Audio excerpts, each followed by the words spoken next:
नाज़िम वारिस ॾिनो वाची भरिसां ॻोठ हाजी ख़ान भट्टी ते हथियारबंदनि जे हमले में बदअमनी ऐं तहफ़ुज़ लाइ एहतजाज कयो वियो। ॻोठाणनि पारां एहतजाज कयो वियो। वधीक तफ़सील लाइ ॾिसूं था अता हुसैन नुनारी जी हीअ रिपोर्ट।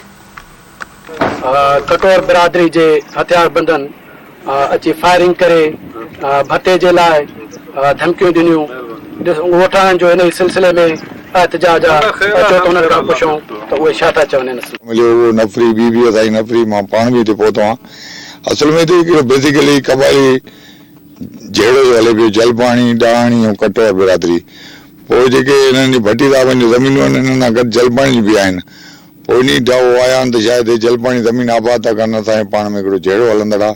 इहे ज़मीनूं गैराबाद थी वेंदो त माइशी तौरु जलपाणी कमज़ोर थींदा कोई फ़ैसिले ते असां बि इन ट्राए में हूंदो इन दुनिया जो को फ़ैसिलो कयूं किथे विहारियूं ये जेके खूनेर एरिया या ख़त्म कयूं। लाबारे में 12 बचे असां बीठा असांजा अज़ीज़ रिश्तेदार हिननि जेको आहे कटोरनि में 2 माण्हू हिकिड़े जो नालो असलम आहे ॿिए जो नालो कालू आहे। इहे 2 मोटरसाइकिलनि ते हिते आया आहिनि। उन्हनि मथां उन्हनि कलाशननि जा बस्ट हलाया आहिनि ऐं अलॻि ऐलान चई विया आहिनि त असांखे 2 ॾींहंनि में हिसाब किताब ॾेई वञो न त तव्हां सां जेको बि कुझु थिए थो दुनिया ॾिसंदी। जीअं त असांजे पाड़े में जलबाणी कटोरनि जो पुराणो केस हलंदड़ आहे जहिड़ा हलंदड़ आहिनि असां भटियुनि जो अॼु ॾींहं ताईं को बि अहिड़ो तकरार कोन्हे को। साईं असां हिते लाबारो कयूं पिया। कटोर बिरादरी जा माण्हू मोटरसाइकिल ते हथियार बंद अची असांखे धमकियूं ॾिना ऐं फायरिंग कयूं। चयूं त हितां तव्हां निकिरी वञो कालू कटवार ऐं असलम कटवार ऐं राति असां सां मुंहुं ॾेई वञो न त ॿी सूरत में तव्हांजे घरनि खे बाहियूं ॾींदासीं ऐं तव्हां ते वॾे इन सां हथियार ऐं जदीद हथियारनि सां हमलो करे तव्हांखे चङो इहो ॾींदासीं। नतीजो लाबारो न कयो ऐं सुबुह सां असां सां मुंहुं ॾेई वञो भत्ते जी घुर कयूं पैसा ॾेई वञो।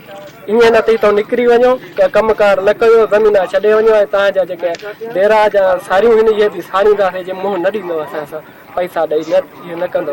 हाणे असां ग़रीब माण्हू वञूं त काॾे वञूं। गवर्नमेंट अपील आहे असांजो SP साहब वॾा आला अख्तियार जेके बि आहिनि उन्हनि खे अपील आहे त ख़ुदारा ग़रीब मिसकिन माण्हुनि ते को राम कयो को तहफ़ुज़ ॾियो। हिते जीअं मां वारसुनबाशी भरिसां ॻोठ हाजी ख़ान भट्टी जे रहवासियुनि जो ॿुधो त हथियारबंदनि असांजे ॻोठ जे मथां हमिलो करे असां खां भत्ते ऐं पैसनि जी घुर कई आहे। इन सिलसिले में हिननि आला अख्तियारनि खां मुतालबो कयो त असांजे वारसुनबाशी थाणे जी हद वसायो भुटो भरिसां ऐं असांजे ॻोठ भरिसां पुलिस चौकी क़ाइमु करे पुलिस पिकट क़ाइमु करे असांखे बेचैनी मां कढियो वञे।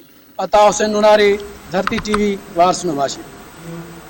नाज़रीन रिपोर्ट मां ॾिठी इन सां गॾु बुलेटिन में ॼाणी थे पहुतो। वधीक ख़बरुनि अपडेट्स लाइ ॾिसंदा रहो धरती TV न्यूज़।